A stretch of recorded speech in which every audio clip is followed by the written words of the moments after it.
ay nananalangin para sa atin upang magkaroon po tayo ng kapatawaran, kaligtasan at buhay na walang hanggan. Mga minamahal na kaibigan, hindi po habang panahon magtitinda po kayo. Hindi po habang panahon mamamalengke po kayo. Darating po ang kamatayan. Ang mahalagang tanong, saan po tayo pupunta?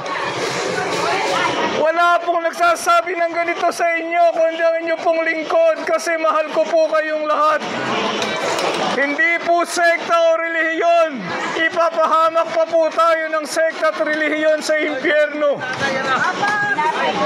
At alam po ninyo, pag kayo po'y napunta sa impyerno, sisisihin po ninyo inyong mga relihiyon na nagdala sa inyo sa impyerno.